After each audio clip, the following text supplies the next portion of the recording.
आज हम प्रश्नावली 2.1 को हल करेंगे। जैसा कि पहला प्रश्न है, किसी बहुपद px के लिए y बराबर px का ग्राफ नीचे आकृति में दिया है। प्रत्येक स्थिति में px के शून्यकों की संख्या ज्ञात कीजिए। यानी इस ग्राफ को देख करके हमें बताना है कि इसके कितने शून्यक हैं। तो इसका देखिए यही जो है हल है कि हम देखते हैं कि जो हमारा ग्राफ है वह x अक्ष को कितनी बार छू रहा है। जितनी बार छुएगा वही हमारा शून्यक होगा। हमें y पे कितनी बार छू रहा है उससे कोई मतलब नहीं, y से कोई मतलब नहीं, क्योंकि x में हमारा जो ये y बराबर px है तो हमें x से मतलब है। तो x में कितनी बार जो है h को वह छू रहा है, कितनी बार जो है वहां पे टच कर रहा है, उसी को हम देखेंगे और उसी से शून्यकों के पता लगाएंगे। जैसे देखिए पहला वाला जो सवाल है, पहला वाला सवाल पहले का पहला जो है उसमें है क्या कि देखिए यहाँ पे जो हमारा ग्राफ y बराबर px है, केवल y h को छू रहा है, x से उसका कहीं भी छूना नहीं है, x छू ही नहीं रहा है। तो इसका मतलब यहाँ पे शून्य कितने होंगे, यहाँ पे शून्यक हो जाएंगे, शून्यकों की संख्या बराबर शून्य। शून्यकों की संख्या यहाँ क्या हो जाएगी, शून्य हो जाएगी। वैसे ही देखिए दूसरे सवाल में आ जाइए। दूसरे में देखेंगे केवल हमें एक्स एच को देखना है। यहाँ पे ये वाई एच होता है तो वाई को यहाँ पे एक बार टच कर रहा है, उससे कोई मतलब नहीं कि एक्स को हमें कहाँ पे टच करा है, एक बार। केवल यहाँ पे कितनी बार कर रहा है, एक बार। तो यहाँ पे शून्य की संख्या कितनी हो जाएगी, एक। शून्य की संख्या बराबर एक, यहाँ हो जाएगी शून्य की संख्या बराबर एक। और उसी तरह से तीसरे सवाल में जब हम लोग देखेंगे, देखिए यहाँ पे तो हमारे एच को एक, दो, तीन, यहां से कोई मतलब नहीं, y से कोई मतलब नहीं, x एच पे एक, दो और तीन। तो इसका मतलब यहाँ पे जो शून्यकों की संख्या होगी तीसरे सवाल में, यहाँ पे शून्यकों की संख्या कितनी हो जाएगी, शून्य की संख्या बराबर तीन। तो कुल मिला के जितनी बार x एच को छुएगा वही शून्यकों की क्या होती है, संख्या। इसी तरह से देखिए यहाँ पे आ जाइए चौथे सवाल में। चौथे में क्या कर रहा है, देखिए यहाँ पे चौथा हमारा सवाल है, यहाँ पे हमारा एक्स एच को कितनी बार छू रहा है, एक, दो। इसका मतलब यहाँ पे शून्यकों की संख्या क्या हो जाएगी, दो। शून्य की संख्या बराबर दो। यानी एक्स एच को जितनी बार वह छुएगा ग्राफ वही शून्यकों की संख्या होगी। उसी तरह से पांचवें सवाल में आ जाएगी, वाई से कोई मतलब नहीं, वाई को चाहे जितनी बार छुए। एक्स से मतलब एक्स को कितनी बार छू रहा है, एक, दो, तीन और चार। तो यहाँ पे शून्य की संख्या कितनी हो जाएगी, चार। यहाँ पे शून्य की संख्या बराबर चार। इसी तरह से हम लोग अगले वाले में भी देख लेंगे, जितनी बार एक्स को छुएगा वही जो है, यानी छठवें सवाल में वही शून्यकों की संख्या होगी। देखिए यहाँ पे एक्स एच पे कितनी बार छू रहा है, एक, दो, तीन। यहाँ पे छू रहा है वाई को, उससे कोई मतलब नहीं है, केवल एक्स पे कितनी बार छू रहा है उससे मतलब है, एक, दो, तीन। यानी यहाँ शून्य की संख्या कितनी हो जाएगी, तीन। शून्य की संख्या बराबर तीन। तो हम लोग केवल एक्स एच को देखेंगे कि ग्राफ हमारा जो है वो एक्स एच को कितनी बार छू रहा है। इसी से हम लोग पता लगाते हैं कि शून्यकों की संख्या कितनी है। तो हम लोग प्रश्नावली 2.2 करेंगे। और जैसा कि हमारा पहला प्रश्न है कि निम्न द्विघात बहुपदों के शून्य ज्ञात कीजिए और उनके शून्यांकों तथा गुणांकों के बीच संबंध की सत्ता की जांच कीजिए। तो पहले हम लोग शून्यक निकालेंगे, फिर शून्यांकों और गुणांकों के बीच जो है सत्यता की जांच करेंगे। तो देखिए जैसे हमारा पहला वाला जो प्रश्न है, ये यहाँ पे पहला है x square minus 2x minus 8। तो पहले हम लोग इसका गुणनखंड करते हैं। गुणनखंड कैसे करते हैं, इसका और इसका यहाँ गुणा करते हैं। तो यहाँ एक है गुणांक, यहाँ पे 8, तो माइनस 8 हो गया। तो अब जो है 1 गुणे माइनस 8 हमारा हो गया माइनस 8। और इस माइनस 8 को हम लोग इस तरह से तोड़ेंगे, दो खंडों में इस तरह से तोड़ेंगे कि हमारा जो यहाँ पे -2 मिल जाए। तो देखिए अगर हम लोग इसको करते हैं 4 गुणे 2 तो भी 8 हो जाता है। और एक चीज ध्यान दे, यहाँ पे हमें माइनस भी लेना है, तो एक को हमें इसमें माइनस भी लेना पड़ेगा। और देखिए यहाँ पे हमें माइनस चाहिए, यानी बड़े अंक को हम लोग माइनस कर देंगे, बड़े अंक को क्या करेंगे, माइनस कर देंगे। तो देखिए आ गया। अब जोड़े चाहे घटाए तो -4 + 2 करेंगे जब, तो हमको -2 भी मिल रहा है। तो इस तरह से हमने 8 का ऐसा खंड किया कि जो है 4 गुणे 2 कर लिया, 8 भी आ गया, एक चिन्ह हमने माइनस कर लिया और माइनस हमने 4 को ही को किया, क्योंकि यहाँ पे हमें -2 मिलना चाहिए। और अगर यही हमको +2 करना रहता तो हम लोग 4 को प्लस करते और 2 को माइनस करते। इस तरह से हमारा ये गुणनखंड हो गया है। अब यहाँ पे हम लोग लिखेंगे एक्स स्क्वायर, जहां पे अब इसको लिखेंगे -4x, -2x क्या लिखेंगे, -4x प्लस 2x। देखिए गुणा करेंगे तो -8 मिल रहा है, और यहाँ पे जब दोनों को घटाएंगे तो -2x भी मिल जाएगा, -8। इस तरह से पहले हम लोग इसको एक तरह से रफ कार्य कर लेते हैं इसके लिए। अब यहाँ देखिए, यहाँ पे कॉमन लेंगे, x यहाँ भी है, x यहाँ भी है, तो x कॉमन ले लेंगे तो एक x बच जाएगा, यहाँ से x कॉमन है तो -4 बचेगा। अब ध्यान दीजिए, यहाँ पे 2 से ये भी कटेगा, 2 से ये भी कटेगा, तो दोनों में कॉमन है, दोनों कॉमन ले लिए, यहाँ बचेगा x, और यहाँ 2 चौका कितना हो गया, 8। ये चीज है जो हमारा ये कोष्टक होना चाहिए, यही कोष्टक यहाँ भी होना चाहिए और चिन्ह के साथ होना चाहिए। अब इन दोनों को हम लोग कॉमन ले सकते हैं, बाहर कर सकते हैं x-4 को। अब देखिए यहाँ पे क्या बचेगा, x, और यहाँ से चूंकि x-4 बाहर है, +2 बचेगा। अब ये हमारे शून्य आ गए, क्योंकि देखिए शून्य को हम लोग ऐसे भी निकाल सकते हैं, या शून्य का मतलब है उसको अलग अलग जीरो के बराबर भी कर सकते हैं। तो x-4 बराबर 0, तो यहाँ मिलेगा x बराबर 4, और यहाँ पे जब हम लोग निकालेंगे x + 2 बराबर 0, तो x बराबर -2। इस तरह से -2 आ गया, 2 शून्य क्या गए, 4 और -2। अब क्या करना है, शून्यांकों तथा गुणांकों के बीच में क्या करना है, अब हमें जो है शून्यांकों और गुणांकों के बीच में संबंध स्थापित करना है, उसकी सत्ता की जांच करनी है। तो देखिए अगर यहाँ पे हम लोग मान लेते हैं, माना इसके मूल जो है या शून्य, एक ही बात होती है, मूल अल्फा तथा बीटा है। मूल क्या है, अल्फा तथा बीटा है। तो अब हम लोग मूलों का जो योगफल होता है वो सूत्र होता है अल्फा प्लस बीटा बराबर -b/a, और जो गुणनफल होता है वो होता है अल्फा बीटा बराबर c/a। और जो हमारा समीकरण दिया है पहले का, वो है x² - 2x - 8, और इसकी तुलना हम लोग करेंगे द्विघात समीकरण ax² + bx + c से। क्या करेंगे, तुलना करेंगे।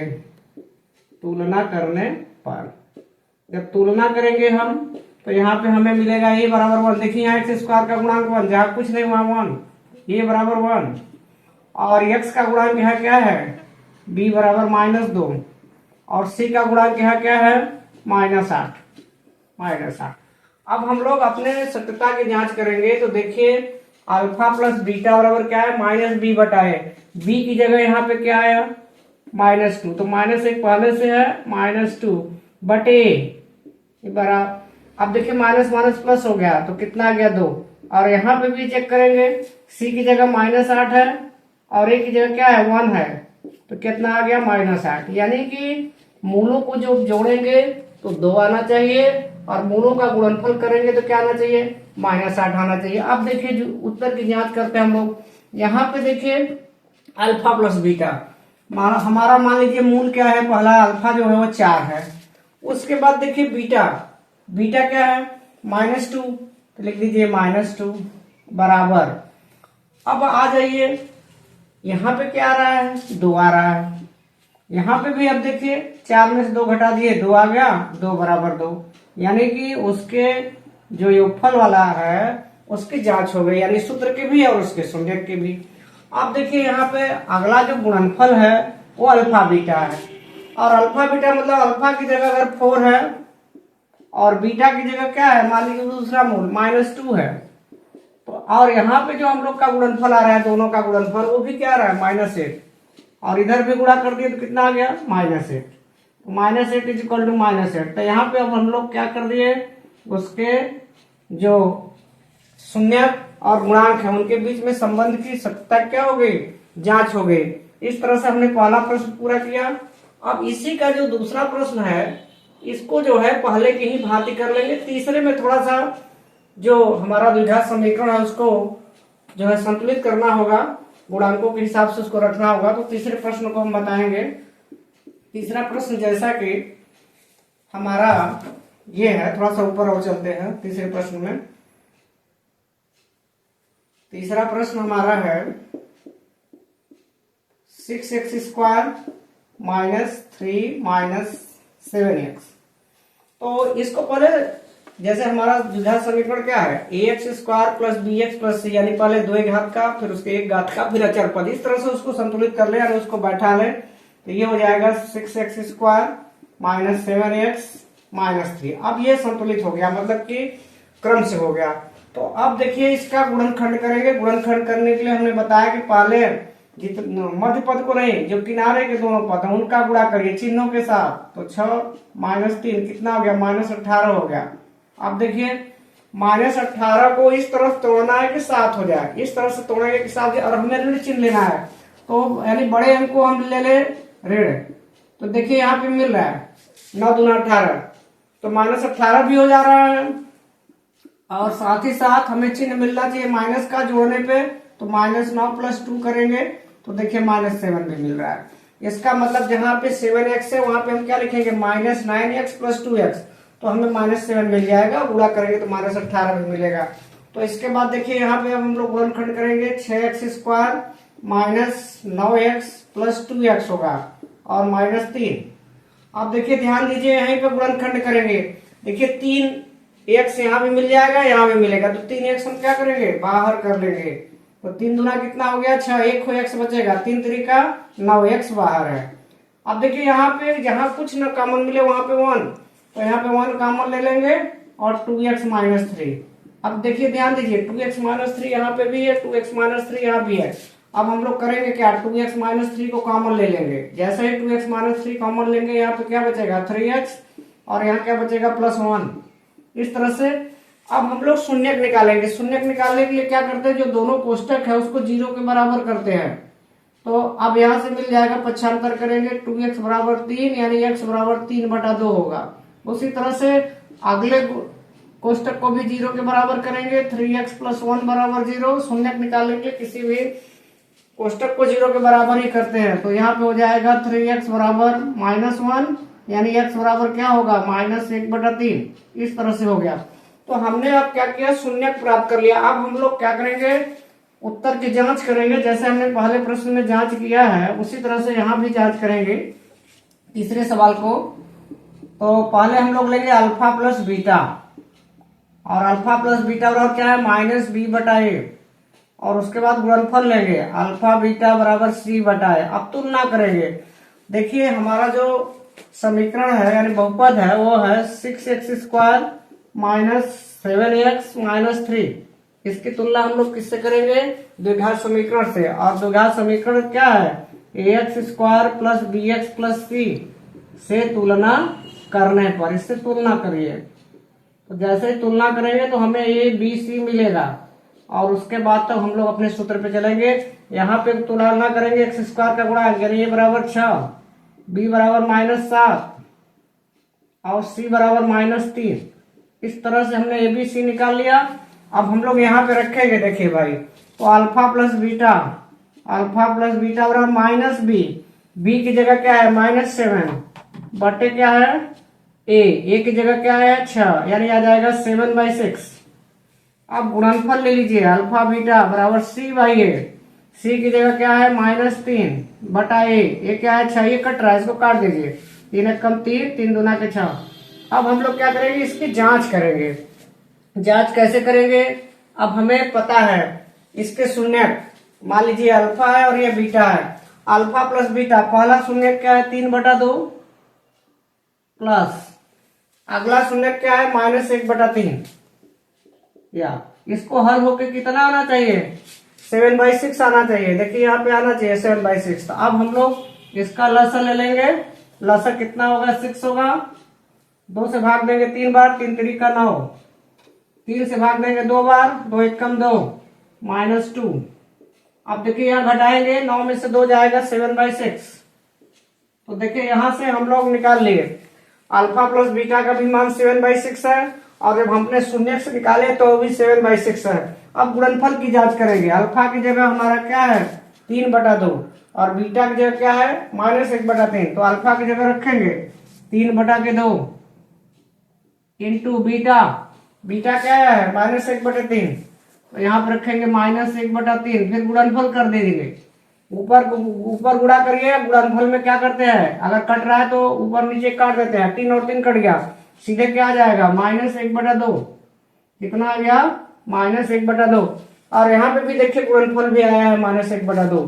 तो इस तरह से हमारे जो भी है, मतलब कि चाहे उसका गुणनफल है चाहे योगफल है उसकी जांच हो गई, क्योंकि देखिए यहाँ पे योगफल 7/6 आ रहा है, यहाँ भी हम लोग जब शून्य से निकाले तो भी 7/6, गुणनफल जब किए है तो -1/2, गुणनफल किए तो भी -1/2। तो इसी तरह से हमारा तीसरा भी सवाल पूरा हुआ। अब हम जो है इस पहले प्रश्न का जो चौथा सवाल है उसको हल करेंगे। जैसे देखिए चौथा जो सवाल है हमारा, चौथा सवाल वो है 4u² + 8u। देखिए चाहे x y में रहे u में रहे उससे कोई दिक्कत नहीं है, बहुपद वही रहता है, सब कुछ वही करना है। देखिए यहाँ पे पहले ही हम देखिए कॉमन मिल रहा है हमको, क्या कॉमन मिल रहा है 4u, दोनों में कॉमन मिलेगा तो 4u कॉमन ले लें, एक u बचेगा और 4 दूना कितना हो जाएगा 8, u + 2। अब हम लोग क्या करेंगे कि अलग अलग इसको 0 के बराबर करेंगे। यहाँ पे अगर 0 करते हैं 4u = 0 तो u = 0 मिल जाएगा, एक हमारा जो शून्यक है आ गया। दूसरा क्या करेंगे u + 2 = 0 तो u = -2, यहाँ u = -2 आ गया। अब हम लोग इसी की तुलना करेंगे किससे, ax² + bx + c से तुलना करने पर इसकी तुलना करेंगे, उसके गुणांकों को निकालेंगे। तो यहाँ देखिए गुणांक की तुलना करेंगे तो a बराबर यहाँ क्या हो जाएगा, यहाँ स्क्वायर का पद 4 है और b वाला जो पद है वह 8 है। एक चीज और देखिए c यहाँ नहीं है, अचर पद नहीं है, तो जब अचर पद नहीं तो वो 0 हो जाएगा। अब हम लोग मूलों का जो योगफल वाला सूत्र लगाएंगे, α + β = -b/a, और अल्फा बीटा यानी गुणनफल का जो सूत्र लगाएंगे तो c/a। देखिए यहाँ पे b की जगह क्या है 8 है तो -8/a की जगह 4 तो क्या आएगा -2, और c यहाँ पे क्या है 0 है, 0/a यानी 4, किसी भी संख्या से 0 में भाग देते तो 0 आता है, यहाँ 0 आ जाएगा। अब हम लोग उत्तर की जांच करेंगे, अपने गुणांकों और शून्यांकों के बीच सत्यता की क्या करेंगे, जांच करेंगे। यहीं पे जांच कर लेते हैं। देखिए ध्यान दीजिए यहाँ पे α + β का मान हमारा यहाँ पे क्या आया है -2 आया, α + β = -2 और α β = 0 आ गया। इसका मतलब अगर हम मूलों को जोड़ेंगे तो -2 आना चाहिए, गुणा करेंगे तो क्या आना चाहिए 0 आना चाहिए। देख लीजिए यहाँ से हमारा पहला मूल मान लीजिए अल्फा 0 है और बीटा क्या है यहाँ पे -2 है, तो यहाँ पे जब तुलना करेंगे तो अल्फा की जगह हम लोग 0 लिखेंगे, फिर बीटा की जगह -2, हल करेंगे तो -2 आ गया। अब गुणनफल करेंगे, अल्फा की जगह 0 और बीटा की जगह -2 तो क्या आ गया 0 आ गया। देखिए हम लोग का जो भी उत्तर है वो सही आ गया। जब योगफल कर रहे हैं तो -2 आ रहा है और गुणनफल कर रहे हैं तो क्या आ रहा है 0 आ रहा है। तो चलिए इसी तरह से हम लोग पांचवें सवाल को भी हल कर लेते हैं। t² - 15 को यहाँ पे गुणनखंड करेंगे। देखिए ध्यान दीजिए तो t² - 15 है, इसको गुणनखंड करेंगे a² - b² से भी हम लोग यहाँ कर सकते हैं। देखिए सूत्र होता है a² - b² बराबर क्या होता है a + b a - b, जो वर्गांतर वाला सूत्र है। इसी सूत्र को लगाएंगे, लेकिन पहले हमें 15 को स्क्वायर के रूप में बनाना होगा।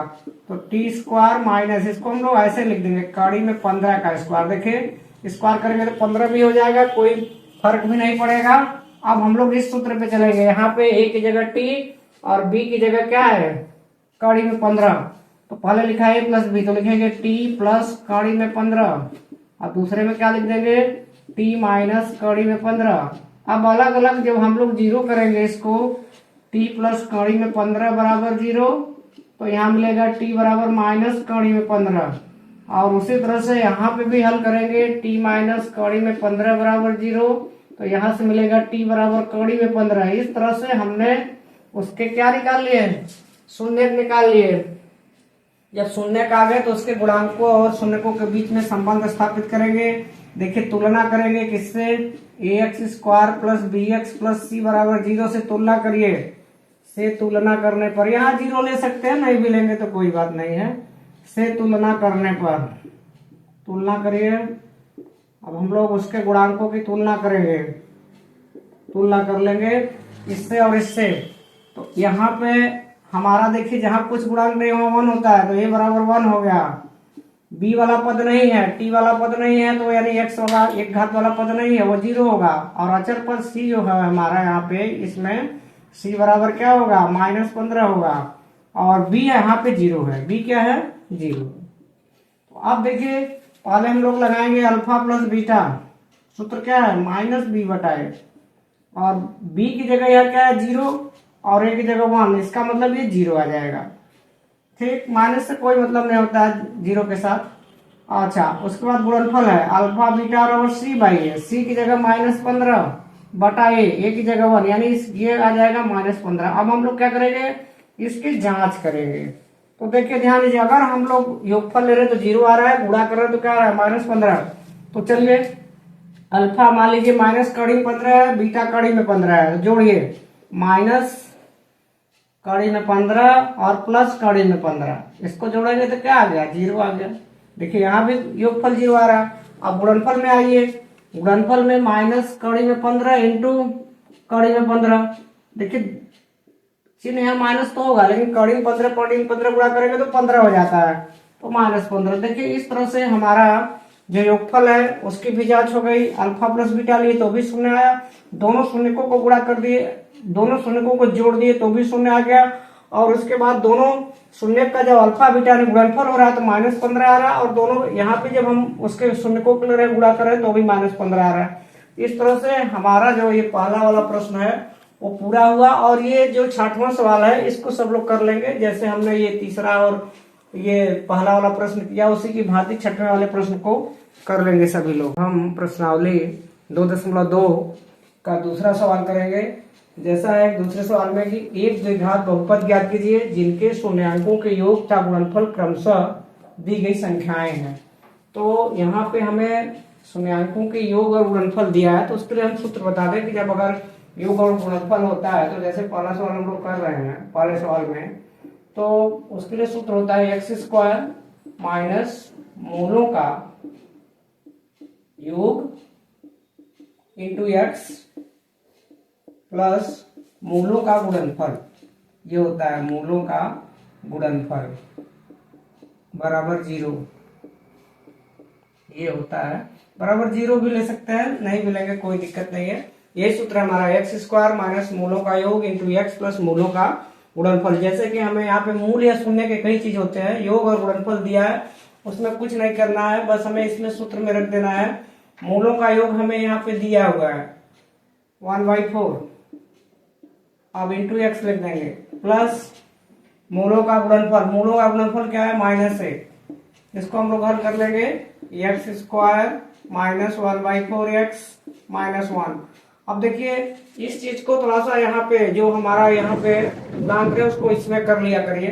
तो या तो 4 से गुणा कर दीजिए या एलसीएम ले लीजिए, एक ही बात है। तो 4 से यहाँ गुणा करेंगे तो हो जाएगा 4x², और यहाँ 4 से गुणा करेंगे 4 कट जाएगा -x, और यहाँ पे गुणा करेंगे 4 से क्या जाएगा -4। इस तरह से हमारा पहला सवाल लग गया।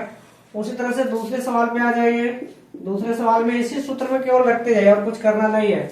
x² माइनस मूलों का योग, मूलों का योग क्या दिया है कड़ी में 2 इंटू x, फिर उसके बाद क्या है मूलों का गुणनफल, मूलों का गुणनफल क्या है 1/3, इसको भी वैसा ही कर लीजिए। यानी यहाँ पे जो भी नीचे हर में रहे उसको या तो लसा लेके या तो यहाँ पे उसी चीज से गुणा करके हल कर लिया करिए। 3 से ही गुणा कर देंगे तो यहाँ क्या हो जाएगा 3x² माइनस 3 कड़ी में 2x, और यहाँ पे 3 और 3 से गुणा करेंगे तो 3 कट जाएगा तो +1 हो जाएगा। इसी तरह से देखिए हमारा ये जो तीसरा सवाल है, तीसरे पे आ जाइए। सूत्र यही लगाएंगे सब में, x² माइनस मूलों का योग इंटू x प्लस मूलों का गुणनफल। तो जो है सूत्र में हम लगाएंगे तो पहले क्या है x² लिखिए, x² पहले क्या लिखेंगे x² माइनस मूलों का योग, मूलों का योग क्या है यहाँ पे 0 है, इंटू x प्लस मूलों का गुणनफल, मूलों का गुणनफल यहाँ पे कड़ी में 5 आया है तो यहाँ लिखेंगे कड़ी में 5, और उसके बाद देखिए यहाँ पे हो जाएगा x², ये 0 हो गया, प्लस कड़ी में 5, यहाँ पे हम आ गया x² प्लस कड़ी 5। और उसी तरह से देखिए चौथा सवाल है, चौथे में क्या है 1 1, तो पहले लिखेंगे x² माइनस मूलों का योग, योग हमें पहले ही से दे दिया है, उसको कुछ करना नहीं है, गुणनफल है योगफल उसमें कुछ करना नहीं, पहले ही से दिया है कि शून्यकों को योग तथा गुणनफल क्रमशः दी गई है, तो उसमें केवल रखना है, ये नहीं कि हम लगे अल्फा प्लस बीटा करके योगफल गुणनफल निकालने। यहाँ से मूल दिया होता, अगर केवल मूल दिया होता तो हम लोग योगफल और गुणनफल निकालते, लेकिन यहाँ पे योग और गुणनफल दिया है तो अब यहाँ पे मूलों का योग यानी 1 इंटू x प्लस मूलों का गुणनफल वो भी 1 है, तो आ जाएगा x² माइनस x प्लस 1। अब पांचवें में आ जाइए, पांचवा क्या है, -1/4 1/4। फिर सूत्र लिखेंगे एक्स स्क्वायर माइनस मूलों का योग, योग पहले से हम दिया हुआ है -1/4 इंटू एक्स प्लस मूलों का गुणनफल, मूलों का गुणनफल क्या है 1/4 है। फिर वही चीज जो हम बताएं कि हर में रहे उसी से गुणा कर दिया करिए, तो 4 से गुणा कर देंगे तो हो जाएगा 4 x square minus minus plus हो गया, ये 4 कट जाएगा एक्स हो जाएगा, यहाँ भी 4 कटेगा 1 हो जाएगा। अब हम आ जाते हैं अपने छठवें सवाल पे। छठवां देखिए, पहले ही हम सूत्र लिखेंगे एक्स स्क्वायर माइनस मूलों का योगफल, योगफल हमें दिया है 4 एक्स हो जाएगा प्लस मूलों का गुणनफल, मूलों का गुणनफल क्या है 1 है। अब यहाँ देखिए हर में कुछ नहीं है, जब हर में कुछ नहीं है कोई गुणा नहीं करना है, कुछ नहीं करना, सीधे सीधे हमारा ये जो है x square minus 4x plus 1 ये हमारा बहुपद हो गया। वही सूत्र हम फिर से रिपीट कर देते हैं कि कोई भी अगर योगफल और गुणनफल दिया है तो इसी सूत्र में रखेंगे, अगर मूल दिया है तो योगफल और गुणनफल निकाल के रखेंगे, लेकिन पहले से हमें योगफल गुणनफल दिया तो सूत्र यही लगाएंगे x square minus alpha plus beta लिख लें। अल्फा बीटा का मतलब होता है मूलों का योगफल, योगफल हमें दिया है प्लस अल्फा बीटा मतलब मूलों का गुणनफल। यही सूत्र को लगा करके हम चाहेंगे जो भी सवाल हमें दिया है प्रश्न उसको हल कर सकते हैं।